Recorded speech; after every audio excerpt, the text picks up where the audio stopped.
was in a private school, Catholic private school.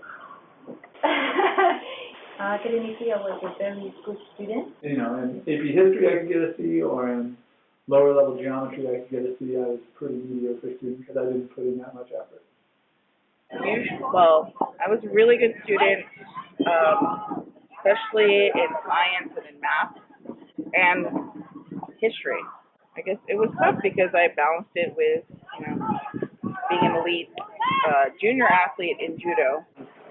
I would say that I was a nerdy student, so I was pretty strong academically. So, I was in, the smart kids clique, but the smart jocks clique, because I played soccer in high school. I had, my little niche friends. And in that friend group, I think I was extroverted. I've always been an extroverted person, but I was really more shy. My friends and I, we mostly just did sports, to the detriment of my academics, obviously. Socially, I was a little bit awkward. I have my group of friends, but I was very shy. Socially, I was involved. I played lacrosse, I played field hockey, I was involved in student government. One of the reasons I was strong academically was I practically had zero social life. I grew up in a small town. I was really motivated to get out of there, and I saw education as my way out. So socially, it was difficult when I went to France with my parents because people have the reputation in Southern to be very friendly, and they are not at all. And then socially, I had a few friends. Photography, obviously. I liked English a lot. I was good in English class. I really liked math. I was definitely more of a history and languages student. I liked English, and I had Russian for 4 years. The class of philosophy. Yes, math. I liked math.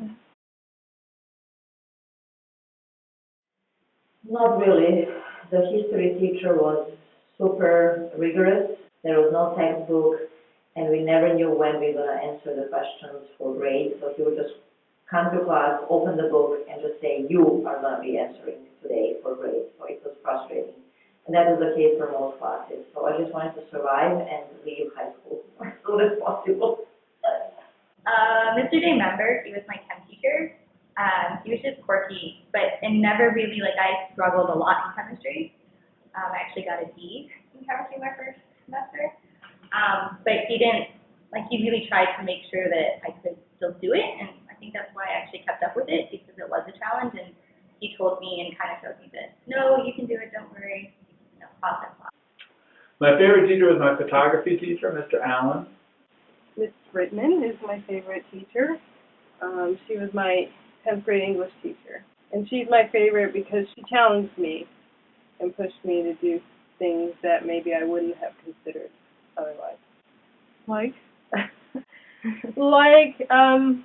Applying for the governor's school of Pennsylvania for education. It never would have crossed my mind, or I wouldn't have known about it had she not brought it up and encouraged me to apply. And I was semi-finalist and then a finalist, and so I spent 6 weeks at Millersville University between my sophomore and junior year learning how to be an educator. I got a little head start. The most recent one was in high school with Mr. Fox. And I remember that he was a young, cool teacher. And he always made it very energizing and very interesting. He made learning exciting, and that's one of the things I take to my own classes as a teacher. Actually, the head of the school, it was a Spanish nun, but she was so nice, so nice. So we used to ask her, when are you going to show us how is your hair? It was a mystery until one day we traveled. We had a field trip for the weekend, and we could see her hair, and it was such an adventure.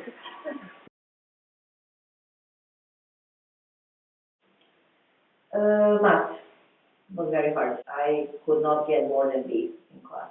That was the highest grade in math. I think my math teacher was always kind of annoyed at me because I would goof off and make jokes in class, and then like get A's on the test, and she would just be really frustrated by that. And not that I didn't like, but music was a problem for me because I sing really bad. I play instruments really bad. Oh, yes, I did, a couple of times. We just, all of us left the class because we were boycotting something. But the teacher came, there was nobody in class. Cheated on an English test. Day and night.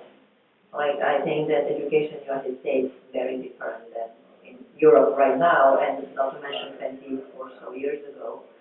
The students had to listen and not ask questions. Here it's, we have more or less equal status. We work together, we support each other, we guide each other, and that did not exist in Belgrade. So it was very hard. One, I would have loved to have gone to a school like this. I feel like it would have been the atmosphere that I would have wanted. I feel like I would have been respected, especially here because it's an international school. I feel like I would have been respected for the fact that I am different than other people, or that we're all different. In my school, it wasn't like that at all. It was a really inner city school. At the time, it was really infamous for having lots of violence towards kids, like murders, including people being stabbed inside the campus or even like right outside the campus. So it was a dangerous school, and I was nervous, but I couldn't go anywhere else. It had been past the closing point, so I went.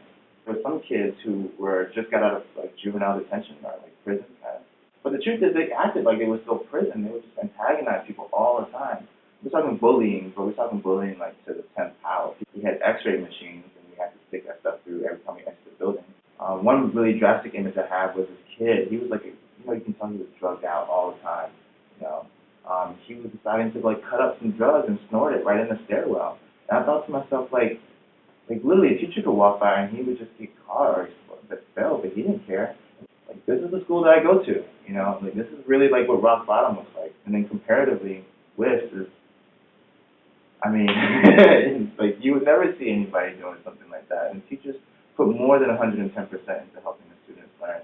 But nobody would ever like resort to physical